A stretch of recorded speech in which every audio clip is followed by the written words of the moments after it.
الحمدللہ رب العالمین والعاقبۃ للمتقین الصلاۃ والسلام علی اشرف الانبیاء والمرسلین اما بعد فاعوذ باللہ من الشیطان الرجیم بسم اللہ الرحمن الرحیم السلام علیکم ورحمۃ اللہ وبرکاتہ۔ معزز سامعین، تین بہت ہی خاص باتیں جو میں آپ کے سامنے رکھنے جا رہا ہوں، یہ تینوں باتیں لازمی سماعت فرمائیں، ان پر عمل کرنے کی کوشش کریں اور ان باتوں کو آگے بھی پھیلائیں اور دوسروں تک پہنچائیں۔ اللہ تعالی ہم سب کو ان تین باتوں پر عمل کرنے کی توفیق عطا فرمائے۔ معزز سامعین، سب سے جو پہلی بات ہے کہ جب ہم مسجد میں داخل ہوتے ہیں تو ہمیں اعتکاف کی نیت کر لینی چاہیے۔ نویت سنت الاعتکاف، یعنی میں نے سنت اعتکاف کی نیت کی، اور یہ آپ کا مستحب اعتکاف ہوگا۔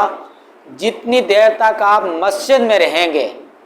تو آپ کو نفلی اعتکاف کا ثواب ملتا رہے گا، آپ کا نیکی کا میٹر جاری رہے گا، فرشتے آپ کے نامہ اعمال میں نیکیاں لکھتے رہیں گے۔ یہ اس کا فائدہ ہے۔ اور دوسرا فائدہ یہ ہے جو آپ کو ایک بہت بڑے نقصان سے بچائے گا، وہ فائدہ یہ ہے کہ اگر آپ اعتکاف کی نیت کے بغیر مسجد میں داخل ہو جاتے ہیں، نہ آپ مسجد میں کچھ کھا سکتے ہیں، نہ مسجد میں پی سکتے ہیں، اور نہ کوئی اپنی ضرورت کی بات کر سکتے ہیں۔ ضرورت سے ہٹ کر تو ویسے ہی نہیں کر سکتے، بہت بڑا گناہ ہے۔ آپ بغیر ضرورت کے باتیں کریں گے تو وہ باتیں آپ کے اعمال کو، آپ کی نیکیوں کو کھا جائیں گے۔ ایسی باتیں اور ایسے مشورے اور ایسی سیاسی گفتگو وہ آپ کے اعمال کے لیے بربادی کا سبب ہیں، ان کو ختم کر دینے کے لیے کافی ہیں۔ وہ آپ جو نیکیاں لے کے آئے تھے، جتنی بھی تھی، جب مسجد سے واپس جائیں گے تو خالی ہو کے جائیں گے۔ یہ مسجد میں بیٹھ کر دنیاوی باتیں کرنے، دوسروں کو کروانے، سیاسی باتوں پر گفتگو کرنے، اور جتنی بھی ہماری باتیں ہوں، چاہے اس کا تعلق جس سے بھی ہو، اگر وہ دین سے ہٹ کریں، علم سے ہٹ کریں، شریعت سے ہٹ کریں، اور جو مسجد کے معاملات ہیں ان سے ہٹ کر ہیں، تو وہ باتیں ہمارے اعمال کو بربادی، ہمارے اعمال کو زائل کرنے کا سبب ہیں، اعمال کو برباد کرنے کا ذریعہ ہیں۔ تو لہٰذا جب آپ نے اعتکاف کی نیت کی ہوگی تو آپ ضرورت کی حد تک بات چیت کر سکتے ہیں، ضرورت کی حد تک کھا پی سکتے ہیں۔ تو جب آپ اعتکاف کی نیت کریں گے آپ کو ان دو باتوں کا فائدہ ضرور ہوگا انشاءاللہ عز و جل۔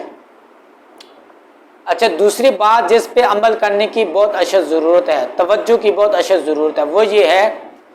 کہ جب آپ وضو کرتے ہیں مسجد کے پانی سے، تو یہ مسجد کا پانی وقف کا پانی ہے، یہ آپ اتنا ہی استعمال کر سکتے ہیں جتنی آپ کو ضرورت ہے۔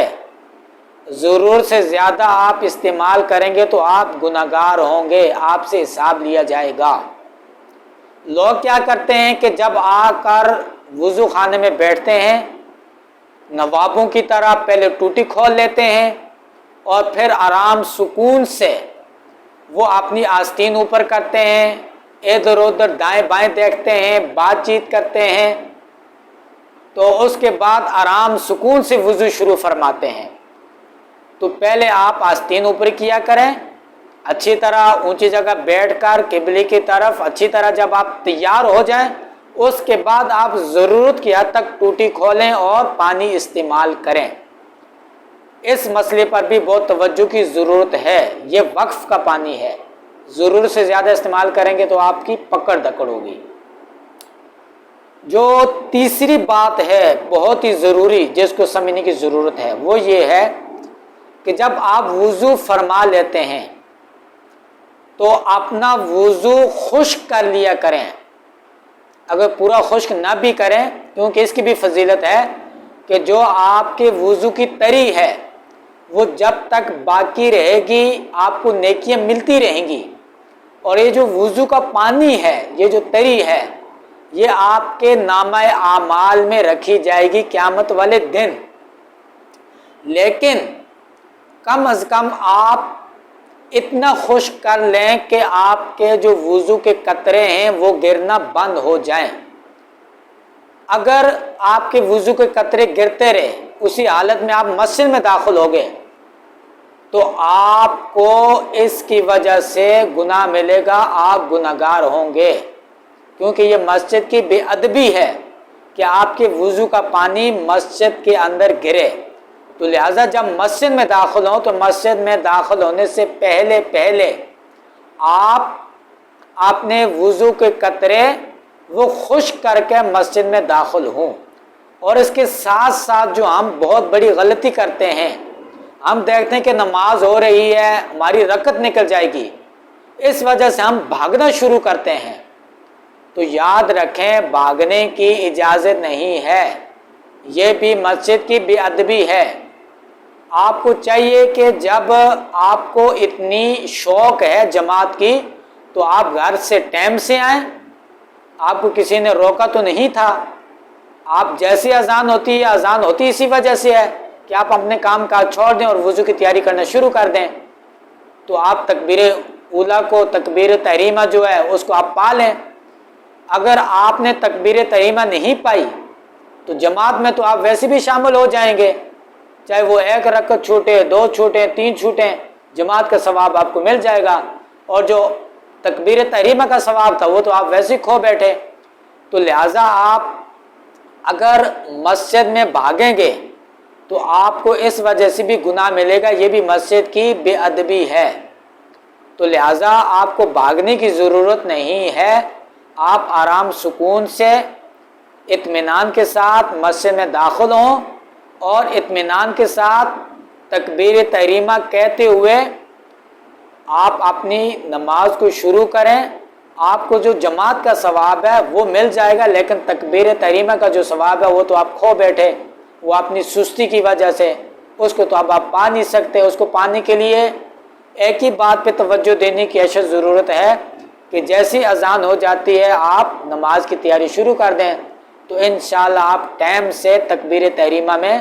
شامل ہو جائیں گے۔ وہ شخص تکبیر تحریمہ کو پا لیتا ہے جو رکوع سے پہلے امام کو پا لیتا ہے، یعنی رکوع میں امام کو مل جائے، اگر پہلی رکعت اس بندے کو مل جاتی ہے، رکوع میں شامل ہو جاتا ہے، تو گویا اس نے تکبیر تحریمہ کو پا لیا۔ اللہ تعالی ہم سب کو ان باتوں پہ عمل کرنے کی توفیق عطا فرمائے، اپنے اعمال کو ضائع ہونے سے بچانے کی توفیق عطا فرمائے، اور ہم سب کو مسجد کا ادب کرنے اور مسجد کا لحاظ رکھنے کی توفیق رفیق عطا فرمائے۔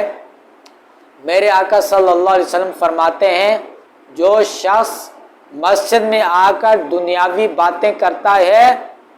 تو ایسے شخص کے پاس تم نہ بیٹھو، کیونکہ ایسے شخص کی اللہ کو کوئی ضرورت نہیں ہے۔ تو لہٰذا وہ باتیں جو دین سے تعلق نہیں رکھتی، شریعت سے تعلق نہیں رکھتی، علم دین سے تعلق نہیں رکھتی، یا مسجد کے جو معاملات ہیں ان سے تعلق نہیں رکھتی، ایسی باتیں کرنے سے گریز کیجیے، خود بھی اس گناہ سے بچیں اور دوسروں کو بھی بچائیں۔ یہ نہ ہو کہ خود بھی باتیں کریں، دوسرے سے کروائیں اور لوگوں کو آپ مجبور کریں، اگر کوئی آپ کو منع کرے تو آپ ناراض ہو جائیں، اس پر غصہ کریں۔ تو لہٰذا ان چیزوں سے بچنے کی اشد ضرورت ہے۔ وما توفیقی الا باللہ۔